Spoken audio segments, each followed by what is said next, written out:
Hello friends, कैसे हैं आप लोग। सबको मेरा जय भीम। नमो बुद्धाय। बुद्ध और उनका धम्म। युद्ध विजेता के कर्तव्य। युद्ध नहीं, सभी प्राणियों के प्रति असीम मैत्री भावना हो। नंबर 1। जब युद्ध में विजयी व्यक्ति शांति स्थापित कर लेता है तो भले ही वह पराजित को दास यानी गुलाम न बनाए, फिर भी वह उसे और अपमानित करने को तो अपना अधिकार समझता है। भगवान बुद्ध का इस विषय में स्पष्ट रूप से सर्वथा भिन्न दृष्टिकोण था। उनका यह मानना था कि यदि शांति का कुछ भी अर्थ है तो उसका यही अभिप्राय होना चाहिए कि विजेता अपना यह कर्तव्य समझे कि वह अपनी विजय का उपयोग पराजित व्यक्ति की सेवा करने में ही करेगा। इस बारे में उन्होंने भिक्षुओं को जो कुछ कहा वह इस प्रकार है। नंबर 2। शांति स्थापित हो जाने पर निपुण आदमी के लिए आवश्यक है कि वह स्वयं को योग्य, मृदुभाषी, दयालु, अभिमान रहित, सीधा, कृतज्ञ आचरण में, अनुशासन युक्त, हाजिर जवाब हट से दूर, घटिया और गिरे आचरण से मुक्त और डांट डपट से दूर आदि गुणों से युक्त सिद्ध करे। नंबर 3। सभी प्राणी सुखी रहे, सभी का कल्याण हो, सभी दुर्बल सबल प्राणी शांतिपूर्वक रहें। बड़े या छोटे प्राणी, अदृश्य अथवा निकट एवं दूर रहने वाले, उत्पन्न हो चुके अथवा उत्पन्न होने वाले सभी प्राणी आनंद पूर्वक रहें। नंबर 4। कोई एक दूसरे का अपमान न करे। क्रोध या घृणा के वशीभूत होकर कोई किसी का बुरा न चाहे। नंबर 5। जिस प्रकार माता अपनी जान पर खेलकर अपने इकलौते बच्चे को घायल होने से बचाती है, वैसे ही सभी प्राणियों के प्रति भावनाओं, विश्व में ऊपर नीचे चारों ओर सभी प्राणियों के प्रति असीम मैत्री भावनाओं, जिसमें लेश मात्र घृणा न हो, शत्रुता न हो। नंबर 6। खड़े रहते, चलते फिरते, बैठे रहते, लेटे हुए अपनी पूरी शक्ति के साथ बस यही चिंतन करें, इसे ही ब्रह्म विहार कहते हैं। युद्ध मानव विकास में बाधक है। नंबर 1। एक बार ऐसा हुआ कि मगध राज अजातशत्रु ने घुड़सवार और पैदल सेना इकट्ठी करके कौशल राज पस्य नदी के राज्य के एक हिस्से काशी जनपद पर आक्रमण बोल दिया। पस्य नदी ने आक्रमण के बारे में सुना तो वह भी सेना लेकर अजातशत्रु का सामना करने के लिए निकल पड़ा। नंबर 2। दोनों एक दूसरे से लड़े। अजातशत्रु ने पस्य नदी को हरा दिया। पस्य नदी हार कर वापस श्रावस्ती चला गया। नंबर 3। जो भिक्षु श्रावस्ती नगर से भिक्षा प्राप्त करके लौट रहे थे, उन्होंने भगवान बुद्ध के पास आकर लड़ाई का तथा पस्य नदी के हार का वापस आने का समाचार कह सुनाया। नंबर 4। भिक्षुओं, मगध राज अजातशत्रु अकुशल पक्ष का साथी है। कौशल राज पस्य नदी कुशल धर्म का साथी है। अभी पस्य नदी राजा का एक पराजित आदमी की तरह रात को दुख के साथ व्यतीत करेगा। नंबर 5। विजय से बैर पैदा होता है, पराजित दुखी रहता है, किंतु जो उपशांत और राग रहित है वह जय पराजय की चिंता छोड़ सुखपूर्वक रहता है। नंबर 6।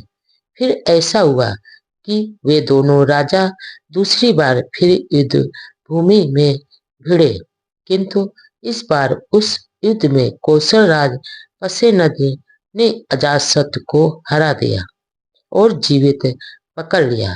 तब पसेनद ने सोचा, यद्यपि मैं अजातशत्रु को कुछ हानि नहीं पहुंचा रहा, तो भी उसने मुझे कष्ट दिया है। फिर भी यह मेरा भांजा है, कैसा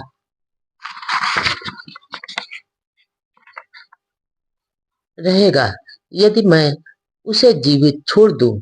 किंतु उसकी सारी सेना, हाथी, घोड़े, रथ और पैदल सेना को अपने अधिकार में ले लूं। उसने वैसा ही किया। नंबर 7। श्रावस्ती में भिक्षा लेकर लौटने पर भिक्षुओं ने आकर तथागत को यह समाचार सुनाया। इस पर तथागत ने कहा, एक आदमी अपने स्वार्थ के लिए दूसरे की यथेच्छ हानि कर सकता है, लेकिन जब उसकी दूसरों द्वारा हानि होती है तो वह लूटने पर फिर से दूसरे की हानि करता है। नंबर 8। जब तक पाप कर्म फल देना आरंभ नहीं करता, तब तक मूर्ख आदमी आनंदित होता है, किंतु जब पाप कर्म फल देता है तो वह आदमी दुखी होता है। नंबर 9। हत्यारे को हत्यारा मिल जाता है, दूसरों को हराने वाले को एक दूसरा हराने वाला मिल जाता है, दूसरों को गाली देने वाले को एक गाली देने वाला मिल जाता है। नंबर 10। इस प्रकार कर्म के विकास के फलस्वरूप जो आदमी दूसरे को कष्ट पहुंचाता है, वह स्वयं भी कष्ट पाता है। सामाजिक व्यवस्था पर ही निर्भर करती है। नंबर 1। एक समय भगवान बुद्ध राजगृह में गृद्धकूट पर्वत पर ठहरे थे। नंबर 2। उस समय मगध राज वैदेही पुत्र अजातशत्रु बच्चियों पर आक्रमण करना चाहता था। उसने अपने मन में कहा, चाहे वे कितने भी शक्तिशाली क्यों न हो, मैं उन बच्चियों का समूल नाश कर दूंगा। मैं इन वज्जियों को बिल्कुल नष्ट कर डालूंगा। नंबर 3। अतः उसने मगध के प्रधानमंत्री वर्षकार ब्राह्मण को बुलाया और कहा, नंबर 4। ब्राह्मण, तुम आओ, अब तुम भगवान बुद्ध के पास जाओ और मेरी ओर से उनके चरणों में अभिवादन करना। फिर उनका कुशल समाचार पूछना कि वे निरोग और स्वस्थ तो हैं और आनंद पूर्वक तो रह रहे हैं। नंबर 5। और जब उनसे कहना कि मगधराज वैदेही पुत्र अजातशत्रु वज्जियों पर आक्रमण करना चाहता है, चाहे वो कितने ही शक्तिशाली क्यों न हो, वह उन वज्जियों का सर्वनाश करके ही रहेगा। नंबर 6। ऐसा कहने पर तथागत जो कुछ भी कहें उसे ध्यानपूर्वक सुनना और आकर मुझे बताना, क्योंकि बुद्धों का कथन कभी असत्य नहीं होता। नंबर 7।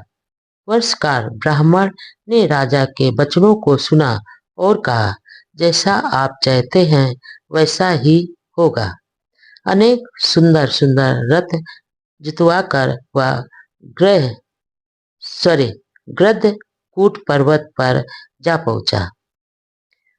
नंबर 8। वहां पहुंचकर वर्षकार ब्राह्मण ने तथागत को अभिवादन किया, उनका कुशल समाचार पूछा और राजा की आज्ञा के अनुसार मगधराज का संदेश तथागत को दिया।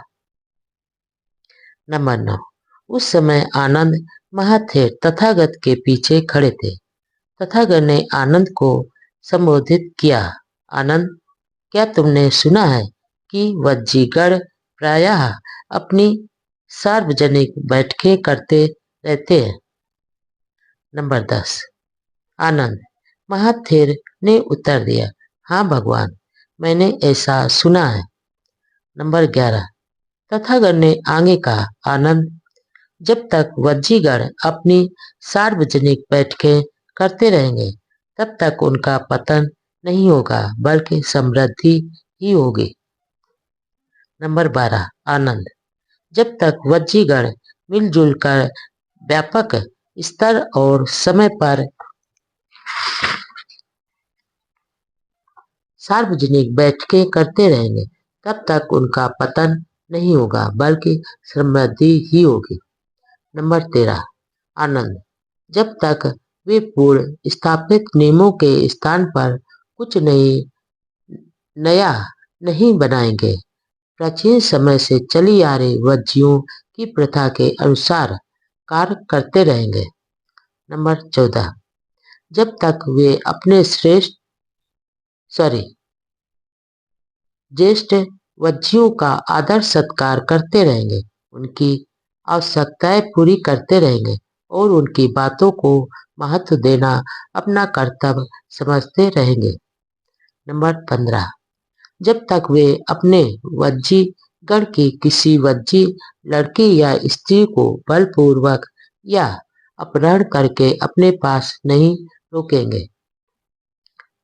नंबर 16 जब तक वज्जीगण अपने धर्म का आदर और पालन करते रहेंगे। नंबर 17 आनंद। तब तक वज्जियों की वृद्धि ही होती रहेगी, उनका पतन नहीं होगा और कोई उनका नाश भी नहीं कर सकता। नंबर 18 संक्षेप में भगवान बुद्ध ने कहा कि जब तक वज्जीगण प्रजातंत्र में विश्वास करते हैं और प्रजातात्मिक ढंग से कार्य करते हैं तब तक उनके गणराज को कोई खतरा नहीं है। नंबर 19 जब तक तब तथागत ने वर्षकार को इस प्रकार संबोधित करते हुए कहा। नंबर 20 हे ब्राह्मण, जब एक बार मैं वैशाली में ठहरा हुआ था तब मैंने वज्जियों को ये कल्याणकारी बातें सिखाई थी। नंबर 21 ब्राह्मण बोला, तो हम वज्जियों के कल्याण की ही आशा कर सकते हैं और नत्य कि नहीं। जब तक वे इन शिक्षाओं का पालन करते हैं वे हे गौतम, तब तो मगधराज वज्जियों को नहीं जीत सकता। नंबर 22 इस प्रकार वर्षकार ब्राह्मण तथागत के वचन सुन अपने आसन से उठकर राजगृह वापस लौट गया, जहां उसने मगधराज को यह सब कह सुनाया जो उसने तथागत से सुना था। में यदि राजा सदाचारी है तो उसकी प्रजा भी सदाचारी होगी। नंबर एक बार भगवान बुद्ध ने भिक्षुओं को संबोधित करते हुए कहा। नंबर 2 भिक्षुओं, जब राजा दुराचारी हो जाते हैं तो उनके मंत्रीगण और अधिकारीगण भी दुराचारी हो जाते हैं। जब मंत्रीगण और अधिकारीगण दुराचारी हो जाते हैं तो ब्राह्मण और गृहपति भी दुराचारी हो जाते हैं। जब ब्राह्मण और गृहपति दुराचारी हो जाते हैं तो नगर और गांव के लोग भी दुराचारी हो जाते हैं। नंबर 3 लेकिन भिक्षुओं, जब राजा सदाचारी होते हैं तो उनके मंत्रीगण और अधिकारीगण भी सदाचारी होते हैं। जब मंत्रीगण और अधिकारी सदाचारी होते हैं तो ब्राह्मण और गृहपति भी सदाचारी हो जाते हैं। जब ब्राह्मण गृहपति सदाचारी होते हैं तो नगरों के नागरिक और ग्रामीण लोग भी सदाचारी हो जाते हैं। नंबर 4 जब गाय नदी पार कर रही होती है, जब यदि बूढ़ा बैल गलत रास्ते पर चल देता है तो उसका अनुकरण करती हुई सब गायें भी गलत पथ पर चल देती है। इसी प्रकार आदमियों में जब मुखिया कुटिल होता है तो अन्य लोग भी कुटिल हो जाते हैं। नंबर 5 इसी प्रकार जब राजा पथभ्रष्ट होता है तो समस्त राज्य दुखी होता है। जब गाय नदी पार करती हो और बैल सीधा जाए तो सभी गायें भी उसका अनुकरण करते हुए सीधी जाती हैं, क्योंकि उसका मार्ग सीधा होता है। इसी प्रकार आदमियों में जो मुखिया होता है, यदि वह सन्मार्गी होता है तो दूसरे भी सदाचारी होते हैं। जब राजा धार्मिक होता है तो सारा राज सुखी रहता है। में सामाजिक राजनीतिक प्रश्नों पर धर्मोपदेश। राजकुमारों की कृपा पर निर्भर मत रहो। साधन संपन्न लोगों की कृपा की आस मत रखो। नंबर एक बार भगवान बुद्ध राजगृह में क्यूनाराम में कलंकदक निवाप में ठहरे हुए थे। नंबर दो, उस समय राजकुमार अजातशत्रु द्वारा देवदत्त का समर्थन किया जा रहा था, जो भगवान बुद्ध का विरोधी बन गया था। नंबर तीन, वह सुबह शाम देवदत्त के समर्थकों का अवलंबन बना हुआ था और 500 गाड़ियों में भोजन भरे 500 बर्तन लादकर उन तक पहुंचाता था। नंबर चार, तब बहुत से भिक्षु तथागत के पास आए, उनका अभिवादन किया और एक ओर बैठ गए। एक ओर बैठे हुए उन भिक्षुओं ने ये सभी बातें तथागत को बताई।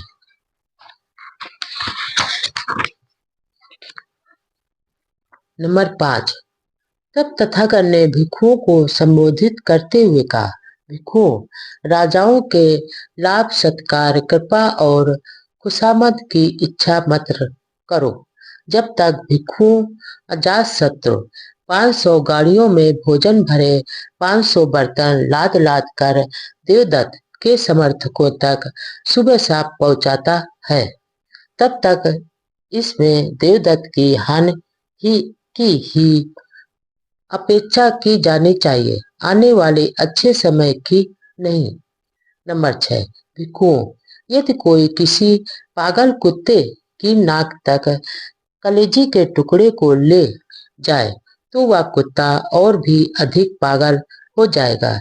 इसी प्रकार भिक्षु जब तक अजातशत्रु द्वारा देवदत्त का समर्थन किया जाता है, तब तक इसमें देवदत्त की हानि ही है, लाभ नहीं। भिक्षुओं, राजाओं से मिलने वाले लाभ सत्कार अनुग्रह और चापलूसी आदि भयानक होते हैं।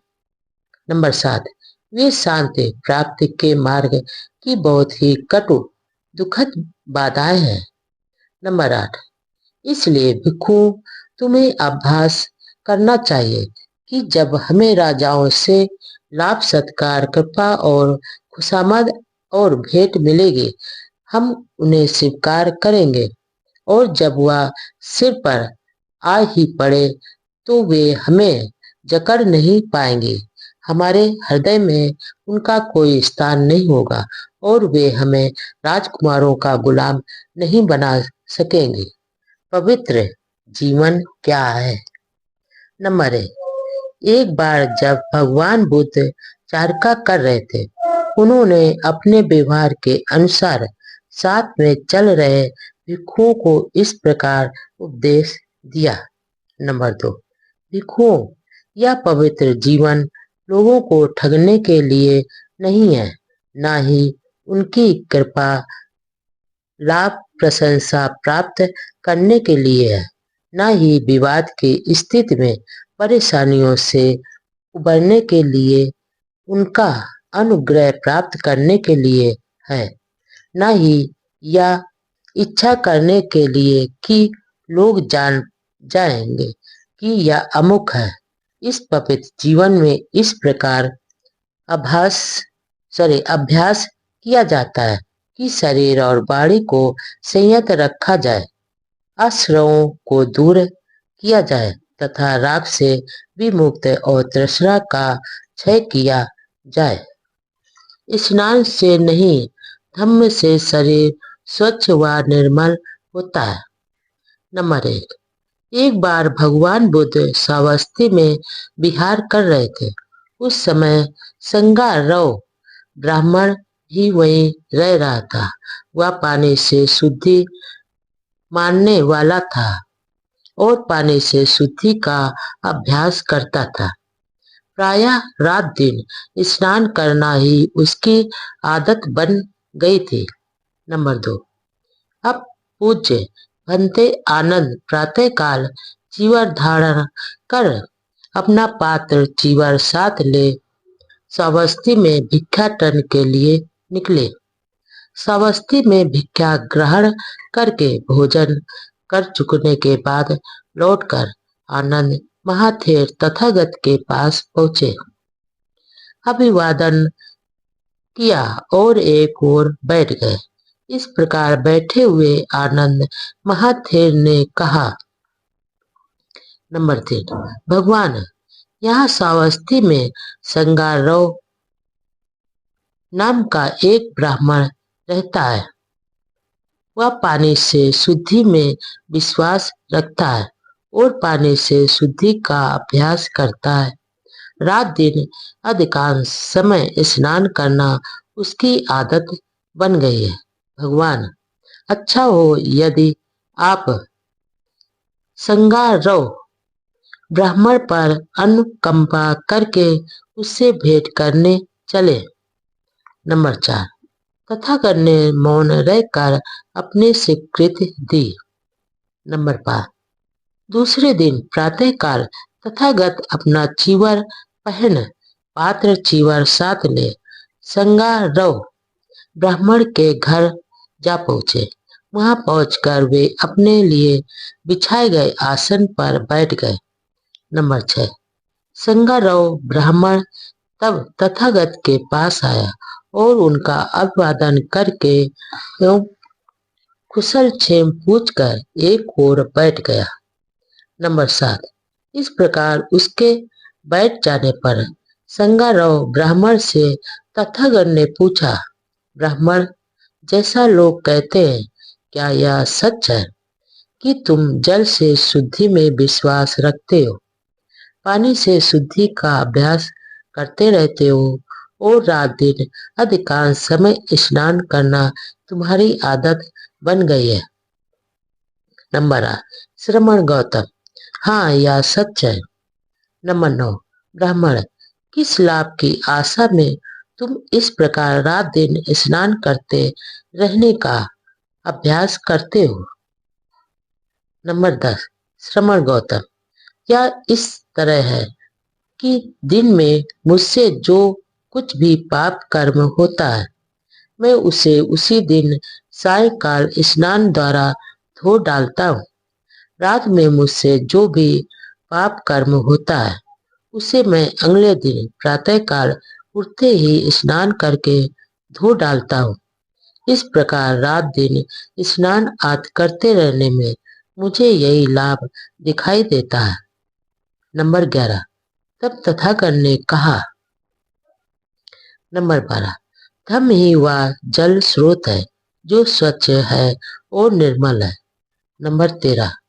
यहाँ जब जनश्रुतियों के ज्ञाता स्नान करने आते हैं तो उनका प्रत्येक अंग शुद्ध हो जाता है तथा वे दूसरे तट पर चले जाते हैं। नंबर 14। तथागत के ऐसा कहने पर संगारोह ब्राह्मण बोला, श्रमण गौतम, यह अद्भुत है। आज से जीवन पर्याप्त आप मुझे अपना उपासक स्वीकार करें। मैं आपकी शरण में आता हूँ। भोजन नहीं, पवित्र कर्मों का महत्व है। नंबर 1। आमगंध नाम का एक ब्राह्मण तपस्वी अपने शिष्यों के साथ हिमालय में रहता था। नंबर 2। वे ना तो मछली और ना ही मांस खाते थे।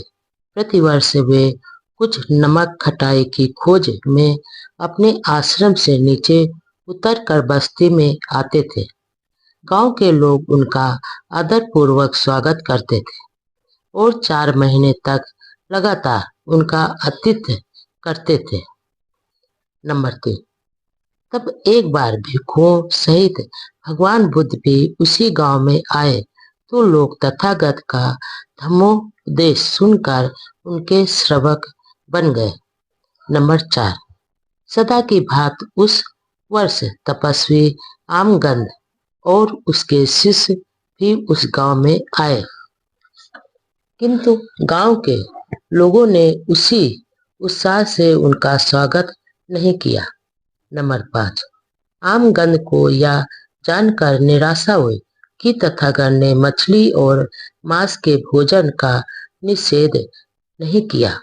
इस बात की पुष्टि करने के लिए वह श्रावस्ती के जेतवन बिहार पहुंचा, जहां उस समय तथागत विराजमान थे।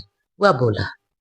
नंबर 6, बाजरा, फलियां और फल खाने योग्य पत्ते और जड़ें, किसी भी लता पर लगने वाले फल उचित ढंग से प्राप्त की गई इन चीजों को जो भी सदाचारी खाता है वह सुख भोग के लिए झूठ नहीं बोलता। नंबर 7, आप दूसरों के द्वारा दिए गए तथा अच्छी तरह से पकाए गए स्वादिष्ट, शुद्ध और उत्तम भोजन को ग्रहण करते हैं। जो इस प्रकार चावल से बनाए गए पुलाव का मजा लेता है वह आमगंध खाता है। आप पक्षी के मांस के साथ पका हुआ बढ़िया चावल खाते हैं और कहते हैं कि मुझ पर आमगंध का दोष लागू नहीं होता। नंबर 8, मैं आपसे इसका अर्थ जानना चाहता हूँ कि आपका यह आमगंध किस तरह का है। नंबर 9, तथागत ने उत्तर दिया, जीव हिंसा करना, पीटना, काटना, बांधना, चुराना, झूठ बोलना, ठगना, धोखा देना, अनुपयोगी ज्ञान तथा व्यभिचार ये आम गंध है, मांस का खाना नहीं। नंबर 10, इस संसार में जो व्यक्ति इंद्रिय विषयों में असंयत होते हैं, अच्छी लगने वाली वस्तुओं के प्रति लोभी होते हैं, अपवित्र कार्यों में लिप्त होते हैं, कुटिल होते हैं, नाशवादी विचार के होते हैं, अनुकरणीय नहीं होते, ऐसा होना ही आम गंध है, मांस खाना नहीं। नंबर 11, इस संसार में जो लोग कठोर होते हैं, चुगलखोर होते हैं, विश्वासघाती होते हैं, निर्दयी होते हैं, अहंकारी होते हैं, अनुदार होते हैं तथा किसी को कुछ भी न देने वाले होते हैं, ऐसा होना ही आम गंध है, मांस खाना नहीं। नंबर 12, क्रोध, अभिमान, दुराग्रह, विरोधी भाव, ठगी, ईर्ष्या, सेखी बघारना, अधिक अहंकार, कुसंगत या आम गंध है, मांस का खाना नहीं। नंबर 13, जो दुष्शील होते हैं, कर्ज को लौटाते नहीं है, दूसरे की झूठी निंदा करते हैं, ढोंगी होते हैं, जो इस संसार में निकृष्टतम होते हैं तथा इस प्रकार के दुष्कर्म करते हैं, यही आम गंध है, मांस का भोजन नहीं। नंबर 14, जो लोग संसार में दूसरों के प्रति असंयत होते हैं, जो दूसरों को हानि पहुंचाने में लगे रहते हैं, दूसरों की वस्तुएं छीन लेते हैं, दुष्शील होते हैं, निर्दयी होते हैं, कठोर होते हैं तथा अनादर करने वाले होते हैं, ऐसा होना ही आम गंध है, मांस भोजन नहीं।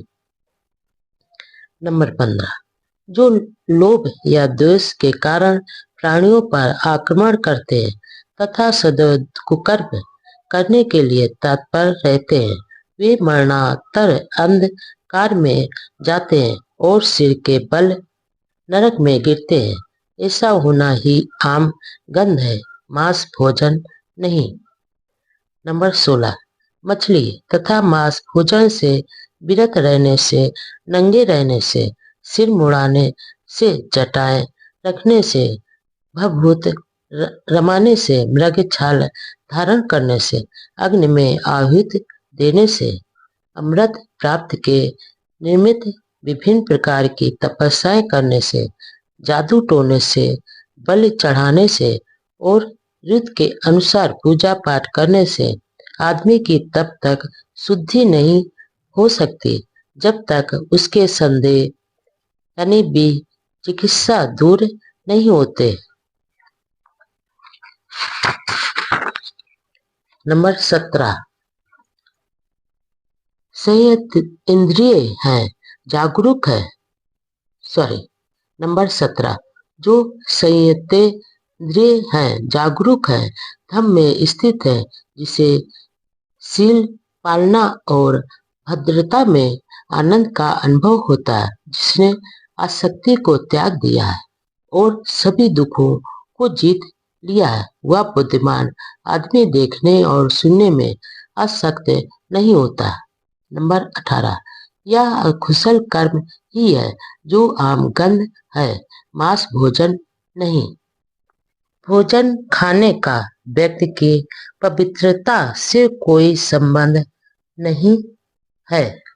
नंबर 1 एक ब्राह्मण भगवान बुद्ध के पास आया और उसने प्रश्न किया कि आदमी के चरित्र पर भोजन का कोई प्रभाव पड़ता है या नहीं। नंबर 2 ब्राह्मण बोला जौ गिरी दाल कंदमूल कोपल जैसा भोजन यदि ठीक से खाया जाए तो यह सुखी जीवन में सहायक होता है मांस का खाना बुरा है।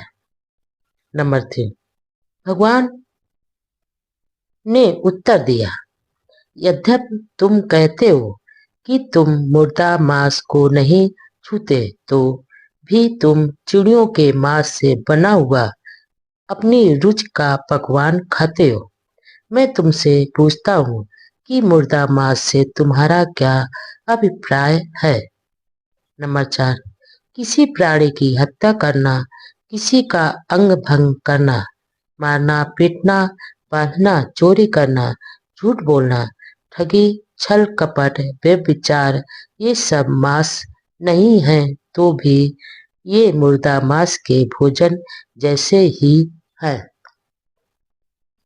नंबर 5 काम भोगों के पीछे पड़े रहना पेटूपन अपवित्र जीवन वैर विरोध ये सब मांस नहीं है तो भी ये मुर्दा मांस के बराबर ही है। नंबर 6 चुगली निर्दयता विश्वासघात अत्यधिक अभिमान तथा घटिया कंजूसपन ये सब मांस नहीं है तो भी ये मुर्दा मांस के बराबर है। नंबर 7 क्रोध अहंकार विद्रोह चालाकी ईर्षा डींग हाँकना अहंकार कुसंगत ये सब मांस नहीं है तो भी ये मुर्दा मांस के बराबर है। नंबर 8 हीन जीवन झूठी निंदा छल कपट धोखाधड़ी चालबाज की युक्ति बदनामी ये सब मांस नहीं है तो भी ये मुर्दा मांस के बराबर है। नंबर 9 भावावेश में हत्या तथा चोरी करना ये अपराध सर्वनाश से भरे हैं और नरक के द्वार है ये मांस नहीं है तो भी ये मुर्दा मांस के बराबर है। नंबर 10 न ही मांस और मच्छी आहार के त्याग से न ही नग्न रहने से न ही चोटी रखने से न ही मुंडे रहने से न ही मृग छाल पहनने से न ही अग्नि पूजा से न ही भविष्य के सुख के लिए तपस्या करने से न ही धोने से न ही यज्ञ हवन से और न ही धार्मिक अनुष्ठान से वह व्यक्ति स्वच्छ हो सकता है जिसमें संदेह भी चिकित्सा है। नंबर 11 अपनी इंद्रियों को संयत रखो अपने ऊपर काबू रखो सत्य का पालन करो और दयावान रहो जो शांत पुरुष सब बंधनों को तोड़ देता है और सब बुराइयों को समाप्त कर लेता है वह सब कुछ देख सुनकर भी निष्कलंक अनासक्त रहता है। नंबर 12, तथागत से इस ऊंचे त्राण यानी रक्षा करने वाले सत्य धर्म की देशना सुनकर ब्राह्मण ने मुर्दामास की निंदा की और सभी बुराइयों का परित्याग करके तथागत के समक्ष विनम्रता पूर्वक झुककर वही प्रवज्जा हेतु याचना की। ईश्वर से प्रार्थनाएं और याचनाएं करना बेकार है। नंबर 1, एक बार भगवान बुद्ध ने वह सेठ से बातचीत करते हुए कहा। नंबर 2, यदि यह अचिरवती नदी ऊपर तक लबालब भरी हो और एक आदमी जिसे नदी के दूसरे तट पर काम हो वह आए और इसे पार करना चाहे। नंबर 3, और किनारे पर खड़ा होकर वह दूसरे किनारे का आह्वान करे, हे उधर के किनारे इस ओर आओ, हे उधर के किनारे इधर आओ। नंबर 4, हे वाह सेठ, तुम क्या समझते हो कि आदमी के प्रार्थना करने से और आवाहन करने से, आशा करने से, स्तुति करने से क्या वह दूसरा किनारा उधर से इधर चला आएगा? नंबर 5, ठीक इसी प्रकार वह सेठ 3 वेदों के जानकर ब्राह्मण उन गुणों के अभ्यास को छोड़कर जो वास्तव में किसी को सच्चा ब्राह्मण बनाते हैं और उन 2 गुणों का अभ्यास करके जो व्यक्ति को आप ब्राह्मण बनाते हैं, ऐसी प्रार्थनाएं करें। नंबर 6, हे इंद्र, हम तेरा आवाहन करते हैं, हे ब्रह्मा, हम तेरा आवाहन करते हैं, हे ईशान, हम तेरा आवाहन करते हैं, हे प्रजापति, हम तेरा आवाहन करते हैं, हे ब्रह्म, हम आवाहन करते हैं, आवाहन करते हैं, आवाहन करते हैं। नंबर 7, वह सेठ वास्तव में ऐसी प्रार्थना, ऐसा आवाहन, ऐसी आशा और ऐसी स्तुति करने के कारण ये ब्राह्मण अपनी मृत्यु के बाद क्या ब्रह्मा में लीन हो जाएंगे। निश्चय से इन कारणों से ऐसा हो ही नहीं सकता। मृत्यु के बाद के जीवन की चिंता व्यर्थ है। नंबर 1, एक बार पूज्य भिक्षु महाकश्यप तथा भंते सारपुत्र वाराणसी के पास ऋषि पतन के मृग दाव में ठहरे हुए थे। नंबर 2, भंते सारपुत्र शाम के समय ध्यानावस्था से उठकर भंते महाकश्यप के पास गए और एक ओर बैठ गए। नंबर 3, इस प्रकार बैठे हुए सारपुत्र ने भंते महाकश्यप से कहा, कश्यप, क्या तथागत मृत्यु के पश्चात रहते हैं? नंबर 4, भगवान बुद्ध ने यह व्यक्त नहीं किया कि तथागत मृत्यु के बाद रहते हैं। नंबर 5, तब क्या तथागत मृत्यु के बाद रहते भी हैं और नहीं भी रहते हैं? नंबर 6, भगवान बुद्ध ने यह भी व्यक्त नहीं किया कि तथागत रहते भी हैं और नहीं भी रहते हैं। नंबर 7, तो क्या तथागत मृत्यु के बाद नहीं भी रहते? भगवान बुद्ध ने यह भी व्यक्त नहीं किया है। नंबर 8, किंतु तथागत ने इसे अव्यक्त क्यों रखा? नंबर 9, यह एक ऐसा प्रश्न है जिसका मानवता के लाभ से अथवा श्रेष्ठ जीवन के आरंभिक सिद्धांत से कोई भी संबंध नहीं है। इससे न ही पूर्ण प्रज्ञा और न ही निर्वाण प्राप्त किया जा सकता। यही कारण है कि तथागत ने इसे अव्यक्त रखा है। जीवन में सम्यक दृष्टि का प्रथम स्थान क्यों है? नंबर 1, आर अष्टांगिक मार्ग में सम्यक दृष्टि श्रेष्ठतम है। नंबर 2, सम्यक दृष्टि श्रेष्ठ जीवन के प्रत्येक अंग की भूमिका है, चाबी है और ज्ञान का बोध कराती है। नंबर 3, और सम्यक दृष्टि यानी प्रज्ञा की जानकारी का न होना सभी बुराइयों की जड़ है। नंबर 4, सम्यक दृष्टि के विकास के लिए आवश्यक है कि आदमी जीवन की प्रत्येक घटना को प्रत्यय सम उत्पन्न जाने। सम्यक दृष्टि रखने का अर्थ है प्रत्यय सम उत्पाद यानी कार्य कारण के नियम को जान लेना। नंबर 5, भिक्षुओं, जो कोई भी व्यक्ति मिथ्या दृष्टि रखता है, मिथ्या संकल्प रखता है, मिथ्या वाणी रखता है, मिथ्या जीविका रखता है, मिथ्या प्रयास करता है, मिथ्या स्मृति तथा मिथ्या चिंतन करता है, जिसका ज्ञान और भी मुक्ति मिथ्या रहती है, उसका हर कार्य, उसका हर वचन, उसका हर विचार इस प्रकार मिथ्या दृष्टि से किया गया कर्म एवं परिणाम, उसकी हर आकांक्षा, उसका हर निश्चय, उसकी हर गतिविधि, ये सभी चीजें उसे ऐसी स्थिति की ओर ले जाती है जो कि अरुचिकर होती है, प्रसन्नता रहित होती है, घृणास्पद होती है, अलाभप्रद तथा दुखद होती है। ऐसा क्यों? मिथ्या दृष्टि के कारण। नंबर 6, ठीक आचरण ही पर्याप्त नहीं है।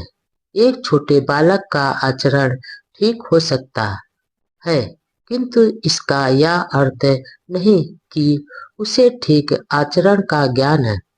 ठीक आचरण के लिए ठीक आचरण का ज्ञान आवश्यक है। नंबर 7, आनंद किसे अर्थात भिक्षु कहा जा सकता है? अर्थात भिक्षु से ही कहा जा सकता है जिसने पूर्ण ज्ञान प्राप्त कर लिया है कि विवेक से क्या संभव और विवेक के अभाव में क्या असंभव है। 5 बंधन। नंबर 1, एक बार तथागत श्रावस्ती में अनाथ पिंडक के जेठ वनाराम में विहार कर रहे थे।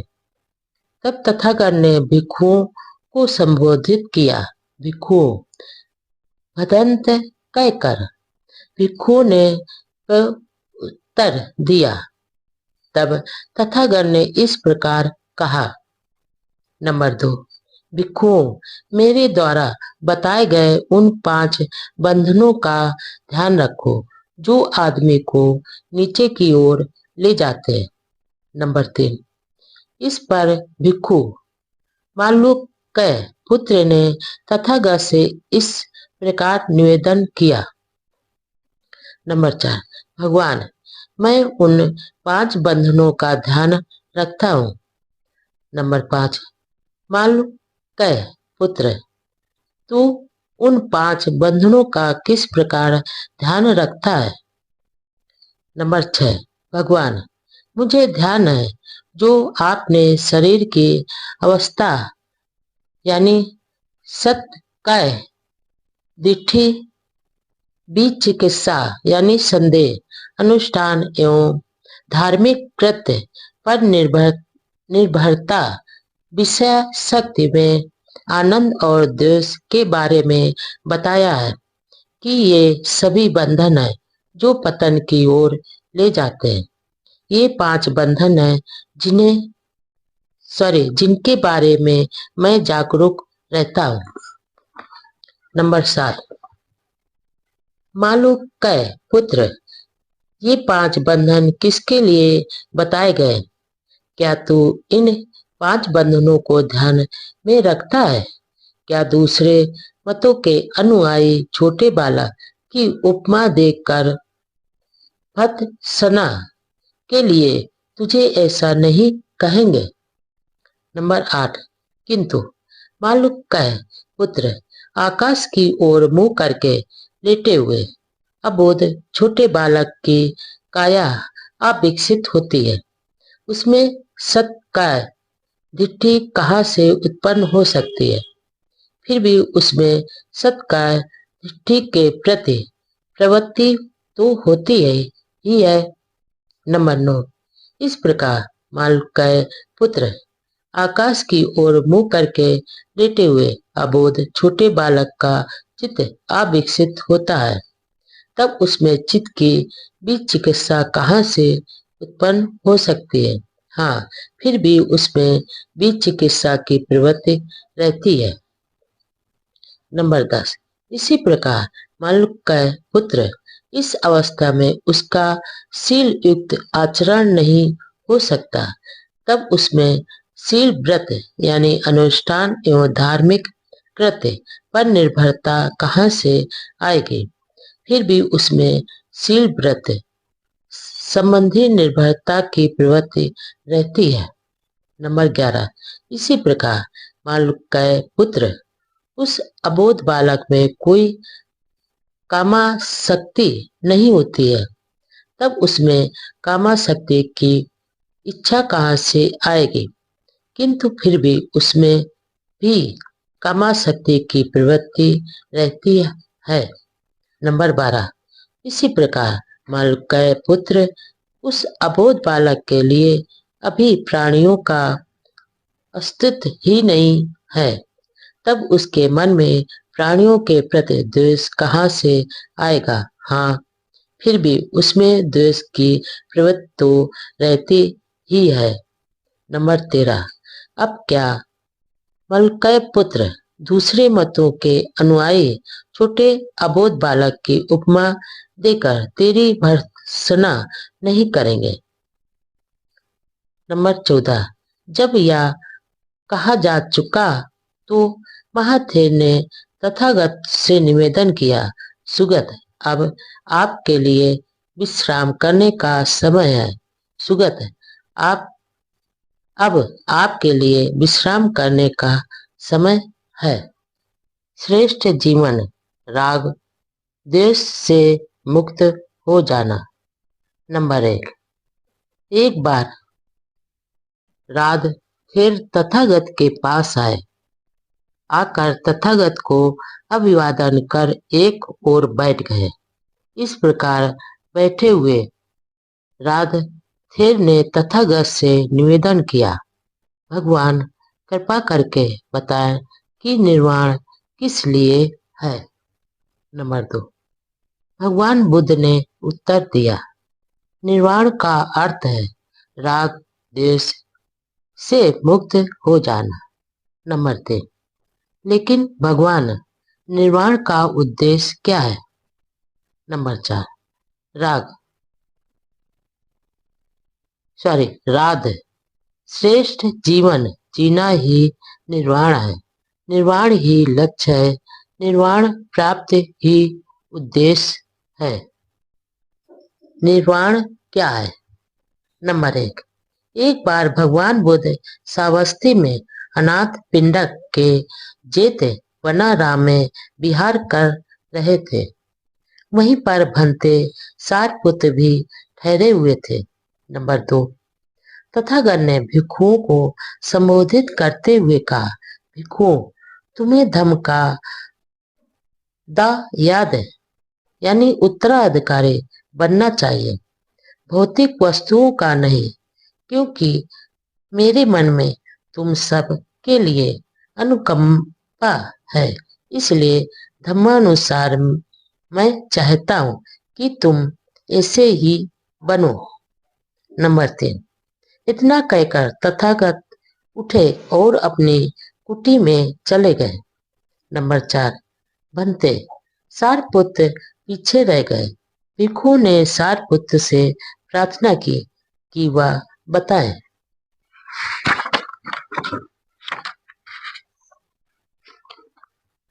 कि निर्वाण क्या है।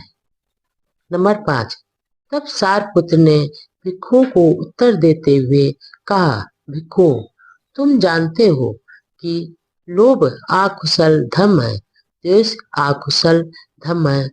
नंबर 6, इस लोभ और द्वेष के त्याग हेतु एक मध्यम मार्ग है जो हमें आंख देने वाला है, ज्ञान देने वाला है, शांति, प्रज्ञा, बोधि तथा निर्वाण की ओर ले जाने वाला है। नंबर 7, यह मध्यम मार्ग क्या है? यह और कुछ नहीं, केवल अष्टांगिक मार्ग है, जैसे सम्यक दृष्टि, सम्यक संकल्प, सम्यक वाणी, सम्यक कर्मात, सम्यक आजीविका, सम्यक व्यायाम, सम्यक प्रयास, सम्यक स्मृति तथा सम्यक समाधि। भिक्षु, यही मध्यम मार्ग है।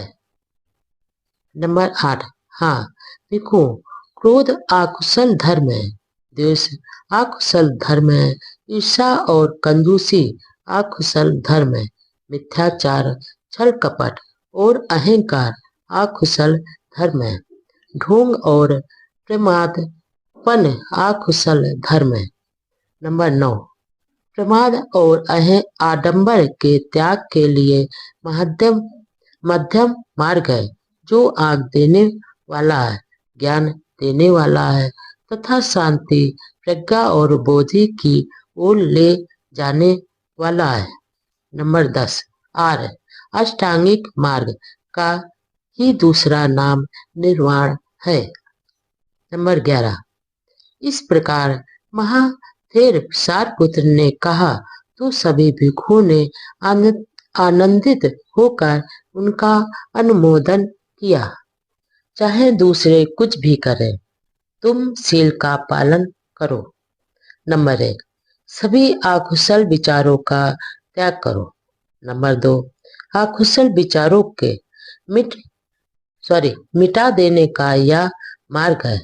नंबर 3, तुम्हें यह संकल्प करना होगा कि चाहे दूसरे लोग हानि करने वाले हों, किंतु तुम किसी को हानि नहीं पहुंचाओगे। नंबर 4, चाहे दूसरे हिंसा करें, किंतु तुम कभी हिंसा नहीं करोगे। नंबर 5, चाहे दूसरे चोरी करें, किंतु तुम कभी चोरी नहीं करोगे। नंबर 6, चाहे दूसरे पवित्र जीवन व्यतीत न कर रहे हों, किंतु तुम पवित्र जीवन व्यतीत करोगे। नंबर 7, चाहे दूसरे किसी की निंदा करें, विरुद्ध बोले, व्रत बोले, किंतु तुम ऐसा कुछ नहीं बोलोगे। नंबर 8, चाहे दूसरे झूठ बोले, निंदा करें, दोषारोपण करें अथवा बकवास करें, लोभ लालच करें, किंतु तुम किसी प्रकार का लोभ लालच नहीं करोगे। नंबर 9, चाहे दूसरे अहितकर हो, किंतु तुम अहितकर नहीं होगे। नंबर 10, चाहे दूसरे असम्यक दृष्टि रखते हो, उनके असम्यक संकल्प हो, असम्यक अपवाड़ी हो, असम्यक कर्मात हो, असम्यक आजीविका हो, असम्यक व्यायाम यानी प्रयास हो, संयम स्मृति हो और असम्यक समाधि हो, किंतु तुम आवश्यक रूप में श्रेष्ठ अष्टांगिक मार्ग का पालन करते हुए सम्यक दृष्टि, सम्यक संकल्प, सम्यक वाणी, सम्यक कर्मात, सम्यक आजीविका, सम्यक व्यायाम, सम्यक स्मृति और सम्यक समाधि को अंगीकार करोगे। नंबर 12, चाहे दूसरे आर्य सत्यों और मुक्ति के बारे में गलत धारणा रखते हो, किंतु तुम सत्यों और मुक्ति के बारे में सम्यक यानी सही धारणा रखोगे। नंबर 13, चाहे दूसरे आलस और जड़ता से युक्त हो, किंतु तुम आलस और जड़ता से मुक्त रहोगे। नंबर 14, चाहे दूसरे अभिमानी हो, किंतु तुम भी नम्र रहोगे। नंबर 15, चाहे दूसरे बीच चिकित्सा युक्त संदेह युक्त हो, किंतु तुम भी चिकित्सा मुक्त रहोगे। नंबर 16, चाहे दूसरे क्रोधी हो, दुष्ट हो, देशी हो, ईर्ष्यालु हो, कंजूस हो, लोभी हो, ढोंगी हो, ठग हो, वंचक हो, उदंड हो, दुशासी हो, किसी नीति के मानने वाले न हो, अशिक्षित हो, जड़ हो, भ्रमित हो तथा अज्ञा हो, तुम इस सब के विपरीत सही रहोगे। सन्मार्ग पर चलने के लिए किसी साथी की प्रतीक्षा आवश्यक नहीं। यदि अच्छा साथी नहीं मिले तो सन्मार्ग पर अकेले चलो। नंबर 1, जिस प्रकार हाथी युद्ध में धनुष से छोड़े गए बाणों को सहन करता है, उसी प्रकार मुझे दुष्टों के दुर्वचनों को सहन करना चाहिए, क्योंकि संसार में दुःशीलों की कमी नहीं है। नंबर 2, हाथी को प्रशिक्षित करके उसे युद्ध में ले जाया जाता है। प्रशिक्षित यानी पालतू। हाथी की पीठ पर राजा बैठता है, इसलिए प्राणियों में वही प्रशिक्षित यानी शांत व्यक्ति है, जिसे कोई कटु वचन विचलित नहीं करता। नंबर 3, प्रशिक्षित खच्चर अच्छे होते हैं। सिंधु नस्ल के प्रशिक्षित श्रेष्ठ अश्व अच्छे होते हैं। प्रशिक्षित बलशाली हाथी अच्छा होता है। स्वयं संयत व्यक्ति सभी प्राणियों में श्रेष्ठ होता है। नंबर 4, ऐसे श्रेष्ठ वाहन भी हमें निर्वाण पथ पर आगे ले जाने में सहायक नहीं हो सकते। हम स्वयं निर्भर, स्वयं संयत होकर ही निर्वाण पथ पर अग्रसर हो सकते हैं। नंबर 5, अप्रमाद में रहकर आनंद प्राप्त करो। अपनी स्मृति के प्रति जागरूक रहो, कभी प्रमाद मत करो। स्वयं को कुपथ से हटाकर सुपथ पर लाओ, जैसे हाथी को दलदल से निकाल रहे हो। नंबर 6, यदि तुम्हें कोई श्रेष्ठ दृढ़ बुद्धिमान साथी मिल जाए तो अपनी सभी चिंताओं को छोड़कर उसके साथ प्रसन्नता पूर्वक विचरण करो। नंबर 7, यदि तुम्हें कोई श्रेष्ठ दृढ़ बुद्धिमान साथी नहीं मिले तो जिस प्रकार शत्रु द्वारा पीछा किए जाने पर राजा सीमा को छोड़कर चला जाता है, उसी प्रकार तुम भी जंगल में अकेले विचरण कर रहे हाथी की तरह एकांत में चले जाओ। नंबर 8, एकांत का जीवन उत्तम है। मूर्खों का साथ अच्छा नहीं हो सकता। अकेले रहो, कोई पाप कर्म मत करो। अल्प आसक्ताओं के साथ अकेले रहो। जिस प्रकार जंगल में बलशाली हाथी अकेला विचरण करता है। देखें, सदाचरण में संपूर्णता कैसे प्राप्त की जाए। नंबर 1, एक समय जब भगवान बुद्ध श्रावस्ती में जेतवनाराम में विराजमान थे, उनके पास 500 उपासक आए। उनमें से एक का नाम धम्मिक था। नंबर 2, धम्मिक ने तथागत से पूछा, किन आदर्शों द्वारा आपके श्रावक सदाचरण में पूर्णता प्राप्त करते हैं। नंबर 3, मैं आपसे यह प्रश्न इसलिए पूछता हूँ क्योंकि आप जन कल्याण के अनुपम शास्ता है। नंबर 4, प्रशिक्षित जैन लोग और परिवाजक आपसे पार नहीं पा सके। विद्वान आयु प्राप्त वृद्ध ब्राह्मण अन्य जन के साथ अपना मत व्यक्त करने के इच्छुक आपके सत्य वचन के अनुयायी बन जाते हैं। आपके द्वारा उपदिष्ट सत्य सूक्ष्म है, किंतु अत्यंशु अख्यात है, जिसे सुनने के लिए सब लोग तरसते हैं। भगवान कृपा करके हमें इस प्रश्न का उत्तर दें। नंबर 5। भगवान, हम उपासकों को आपके मुख से आपका परिशुद्ध धर्म सुनने को मिले। नंबर 6। अपने उपासकों पर करुणा करने वाले तथागत ने उन व्रती उपासकों को कहा, ध्यान से सुनो, मैं तुम्हें सुधाचरण के आदर्श समझाता हूँ। सुनो और उनके अनुसार आचरण करो। नंबर 7। हत्या न करो, जान से नहीं मारो, ना ही हत्या का अनुमोदन करो।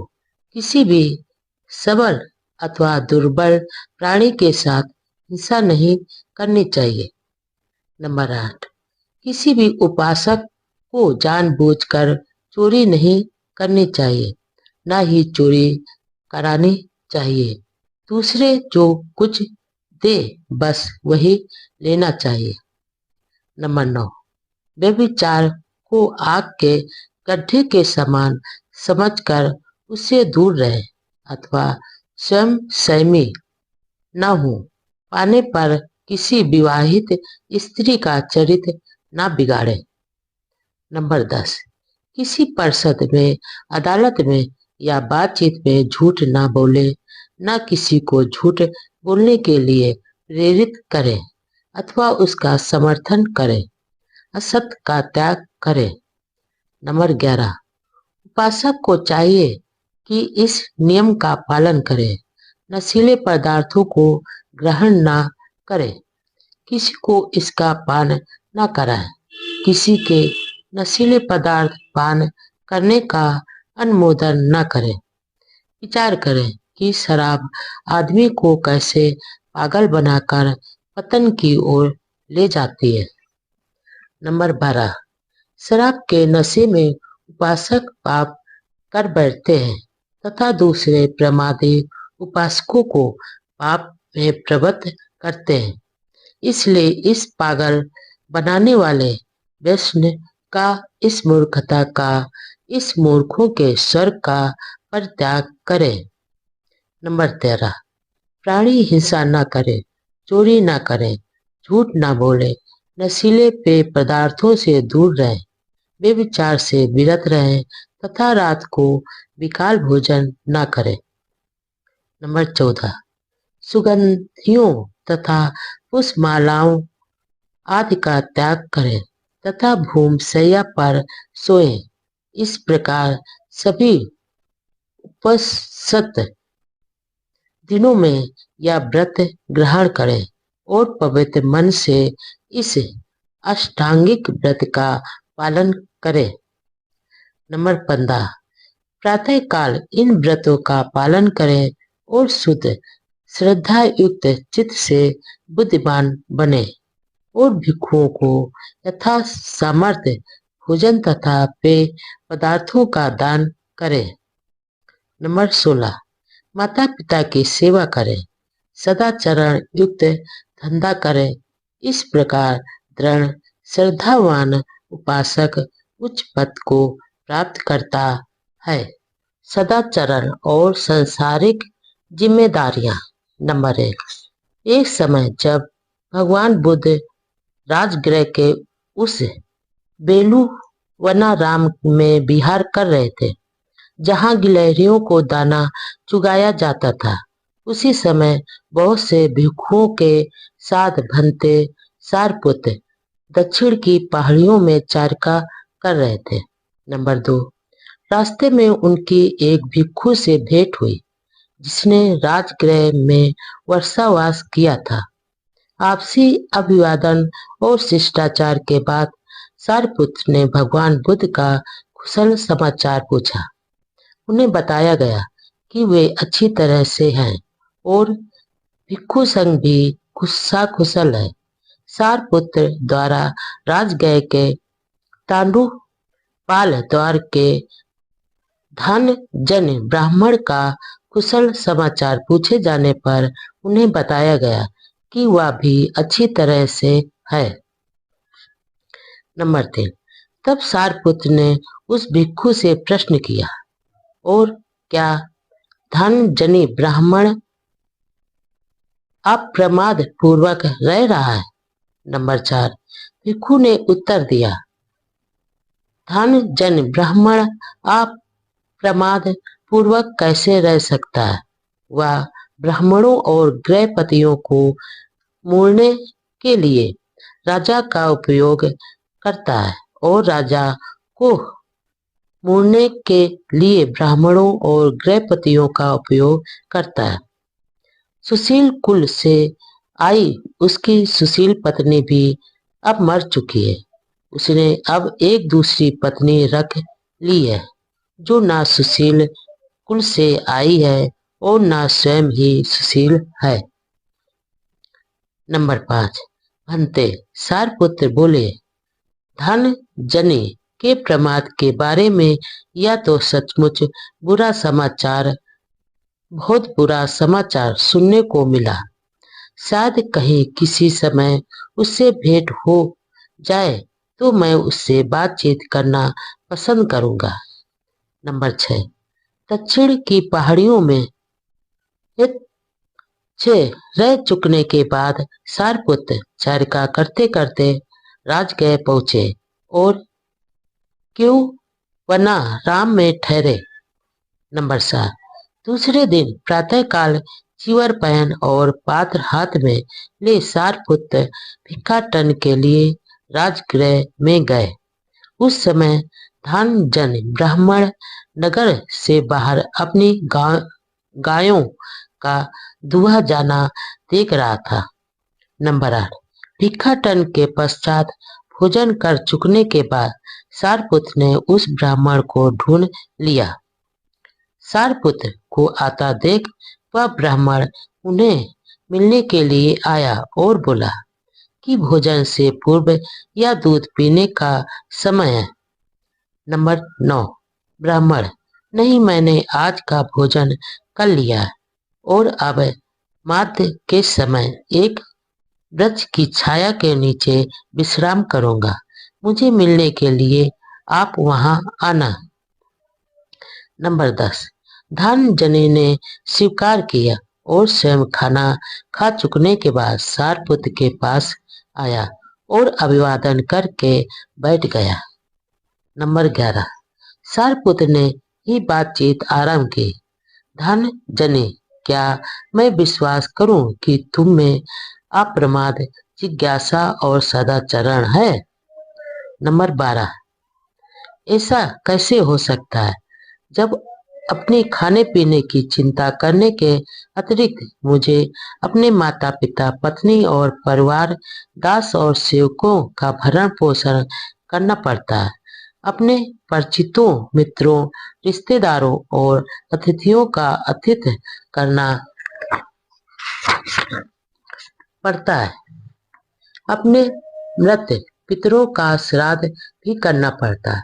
देवताओं को भी बलि देनी पड़ती है और राजा को भी कर चुकाना पड़ता है। नंबर 13, धनजनी, तुम क्या सोचते हो? मान लो कि एक आदमी ने अपने माता पिता के कारण न्याय और औचित्य का त्याग कर दिया और दंडित किए जाने पर वह कहे कि माता पिता के कारण ही उसने न्याय और औचित्य का मार्ग छोड़ दिया, इसलिए उसे दंडित न किया जाए। नंबर 14, नहीं, इन सभी अनुरोधों के बावजूद जेलर उसे जेल में डाल देगा। नंबर 5, क्या इससे उसे कोई लाभ होगा? यदि वह स्वयं की ओर से अथवा पत्नी और परिवार के हित का तर्क प्रस्तुत करते हुए कहे कि उनके कारण ही उसने न्याय और औचित्य के पद का त्याग कर दिया था। नंबर 16, नहीं। नंबर 17, क्या इससे उसे कोई लाभ होगा यदि उसके दास या दूसरे नौकर चाकर उसकी वकालत करें? नंबर 18, बिल्कुल नहीं। नंबर 19 अथवा उसके मित्र एवं परिचित उसकी वकालत करें। नंबर 20 बिल्कुल नहीं। नंबर 21 अथवा उसके रिश्तेदार एवं अतिथि उसकी वकालत करें। नंबर 22 बिल्कुल नहीं। नंबर 23 अथवा उसके मृत पितृगण ही उसकी वकालत करें कि उसने देवताओं को बलि देने के लिए या राजा को कर देने के लिए न्याय और औचित्य के मार्ग का त्याग कर दिया था। नंबर 24 बिल्कुल नहीं। नंबर 25 अथवा इससे कोई लाभ होगा यदि वह स्वयं या उसकी ओर से दूसरे वकालत करें कि उसने अपने खाने पीने और आराम के लिए न्याय और औचित्य का मार्ग छोड़ दिया। नंबर 26 नहीं। नंबर 27 धन जनी तुम क्या सोचते हो, दोनों में से कौन आदमी उत्तम है? क्या वह जो अपने माता पिता की खातिर न्याय और औचित्य का पथ त्याग देता है, अथवा वह जो उनकी चिंता न कर न्याय और औचित्य के पथ को नहीं त्यागता? नंबर 28 धनजनी ने उत्तर दिया, बाद वाला, क्योंकि न्याय और औचित्य के पथ पर चलना ही न्याय और औचित्य के पथ का त्याग करने से अच्छा है। नंबर 29 और फिर धनजनी दूसरे आचरण हैं जो स्वयं में अच्छे हैं, जिनके द्वारा व्यक्ति बिना कुमार्ग पर चले अपने माता पिता का पालन पोषण कर सकता है। तो क्या स्त्री परिवार और सभी दूसरों के संबंध में यही बात लागू नहीं होती? नंबर 30 सारपुत्र यही लागू होती है। नंबर 31 तब पूजनीय सारपुत्र के कथन से प्रसन्न हो धनजनी ब्राह्मण ने उन्हें धन्यवाद दिया और उठकर अपने मार्ग पर चल दिया। जीवन में सदाचरण की आवश्यकता क्यों? नंबर 1 तब तथागत ने पाटलीग्राम के उपासकों को संबोधित किया। नंबर 2 हे गृहपतियों, दुष्ट तथा दुराचारी आदमी को ये दुष्परिणाम भुगतने पड़ते हैं। नंबर 3 दुष्ट तथा दुराचारी आदमी को प्रमाद के कारण संपत्ति की बहुत बड़ी हानि उठानी पड़ती है। नंबर 4 फिर उसका अपयश होता है जो उसे दुनिया की नजरों में गिराकर बदनाम कर देता है। नंबर 5 वह किसी भी संगत में जाए, चाहे वह कुलीन परिषद हो, चाहे ब्राह्मण परिषद हो, चाहे गृहपति परिषद हो अथवा चाहे श्रमण परिषद हो, वह उसमें बहुत संकोच से जाता है और लज्जित हो जाता है। वह निर्भय नहीं होता। या तीसरी हानि है। नंबर 6 फिर मरते समय उसे मानसिक शांति नहीं होती, वह मरण काल में दुखी रहता है। या चौथी हानि है। नंबर 7 हे गृहपतियों, दुष्ट तथा दुराचारी आदमी को ये दुष्परिणाम भुगतने पड़ते हैं।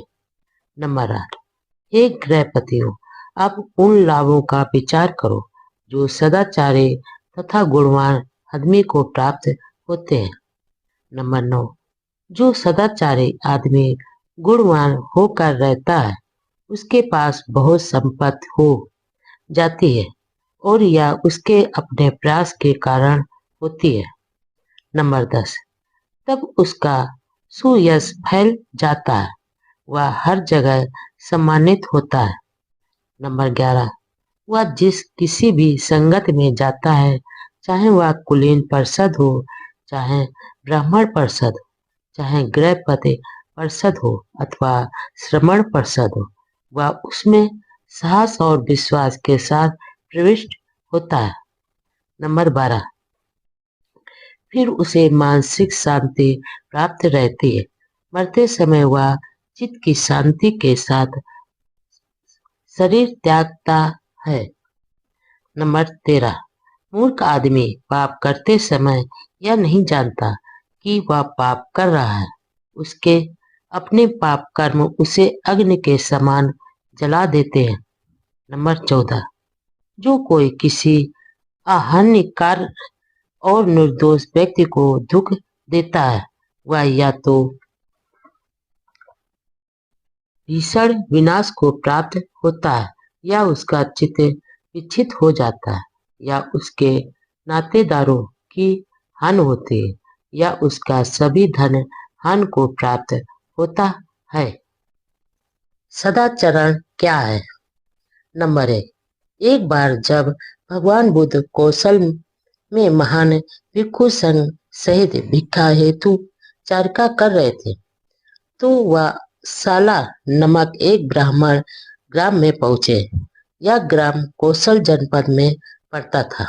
नंबर 2, साला ग्राम के ब्राह्मण मुखियों ने सुना कि चर्चा करते हुए भगवान बुद्ध उनके कौशल जनपद में स्थित गांव में आए हैं।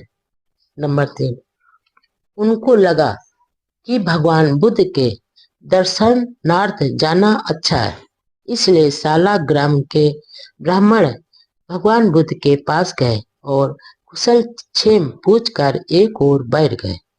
नंबर 4, उन्होंने तथागत से प्रार्थना की, कृपया बताएं कि सदाचरण का क्या अर्थ है।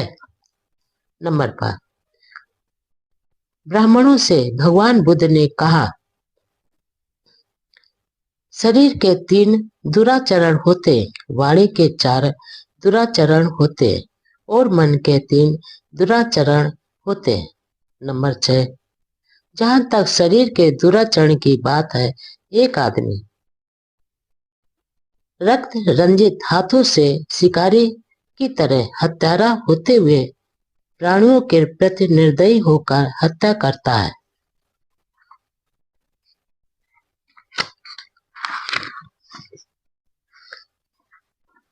अथवा वह गांव या जंगल में पराई वस्तु को चोरी की नियत से बिना दिए हुए अपना बना लेता है, अथवा वह माता पिता भाई बहन अथवा अन्य संबंधियों की अधीनता में रहने वाली अविवाहित लड़कियों से और ऐसी लड़कियों से भी व्यभिचार करता है जिनकी मंगनी यानी सगाई हो गई है, जिनके गले में मंगनी की माला पड़ चुकी है।